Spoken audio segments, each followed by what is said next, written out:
What is Whedonopolis? Whedonopolis is Joss. Yes, I know that. 6 degrees of Joss. So all Joss projects, all the projects that the people who worked with Joss with. So all projects. Got it. That's our way. Yeah. Clever. He's the nucleus. Okay. So. Yeah. Yeah. Well, I don't know. What do you want to know? Where did Castiel pop off to at the end of the season? He was there in Purgatory, and then he was by himself. I can't tell you that. But I can tell you that he left.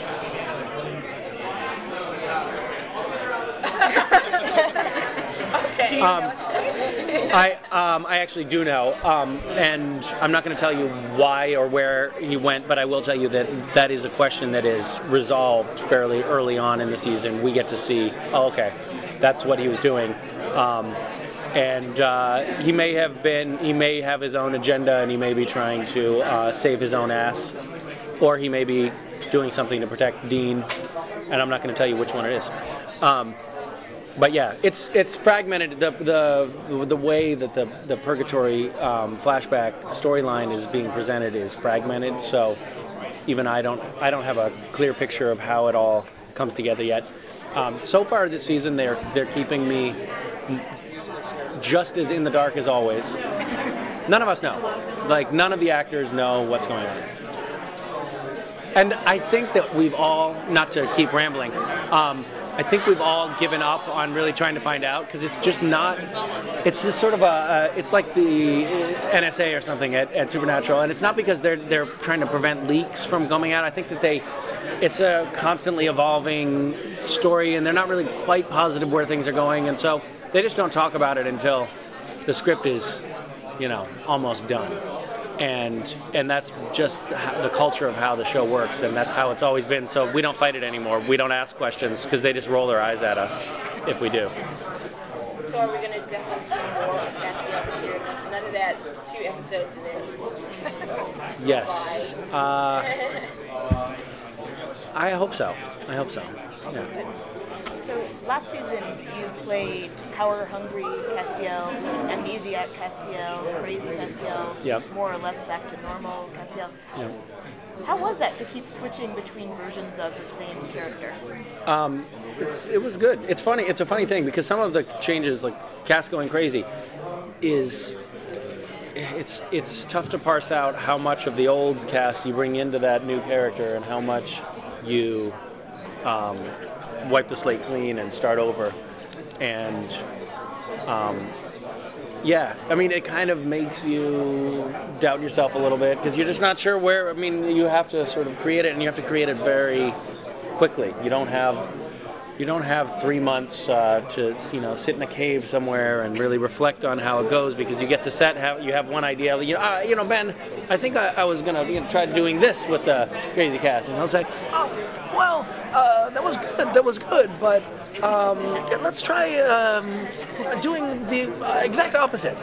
And so then you have 2 minutes while they readjust the focus on the camera to reinvent the character, and then once you actually lay something down on film, you can't go back. You can't be like, oh, you know what? I don't want to do that. Now you have to do it. So you have to just stick with it and find ways to make it work. And it's kind of an evolving challenge.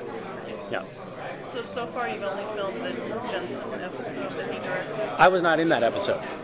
So, and in that episode that's the first episode being shot, which is the 3rd episode to air, and I'm not in that episode, and it's still filming. So no. They only started last week. Yeah. Have you seen your first script, though? Yes. Can you tell us which episode we'll see you in?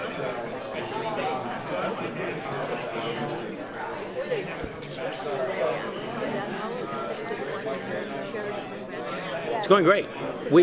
Thank you. We have raised a shitload of money, and we were able to expand. We started with a 7,000 square foot plan. This architect in San Francisco donated drawings to build it, and we had a 7,000 square foot plan. We were able to redesign it when we realized we were raising enough money to actually build the square footage that they need, which is closer to 12,000 square feet. So we did a second story, and this amazing engineer who was an engineer for the New York Metropolitan Transit Authority. He actually he oversaw the construction of subway stations. He's retired now, but he is a Haitian expat and is overseeing the construction of this project. And when we went down just about a month ago, not even a month ago, he toured me around the structure, and it was truly awesome to see. It's being built like a subway. He actually said because he said I would never be able to live with myself if there was another earthquake and something fell on these kids. So I have built it to withstand a 9.0 earthquake with a semi tractor trailer parked on the roof at the same time.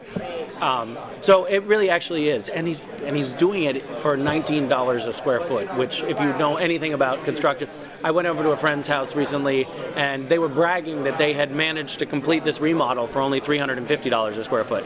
So getting a lot of bang for the buck, and really, I was very, very pleased with the project. Although, Haiti is such a catastrophic mess still. It was really disheartening to see. Since the earthquake, the aid workers brought in these little single-serving bags of water, so people have fresh drinking water, which sounds like a great idea, except for there's no trash disposal system in Haiti. So now the entire country is carpeted in plastic bags, and it looks like ground cover. It looks like some sort of a succulent that's been planted everywhere.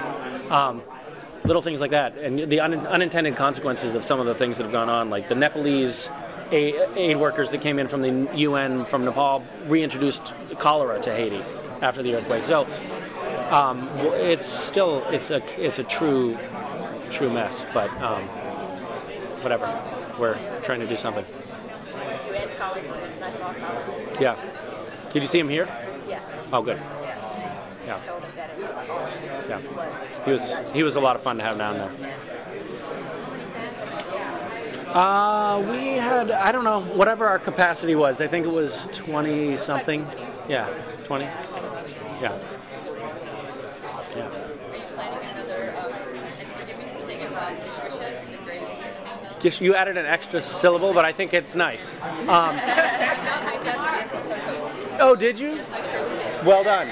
If I do another one, will you do it again? I absolutely will. Good. So much fun. Our team, and I'm sure people had the same kind of experience.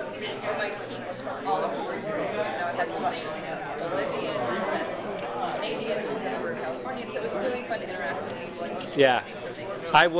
It blew me away how much fun I had with it too. So yes, we are doing it again. We're scheming on different little launch ideas and stuff, but it'll be. But I had a ridiculously fun time doing that. I don't know why. Did they tell me to leave a long time ago? He said 1 minute. Oh, okay. So, but Oh, okay. now you think. Bye.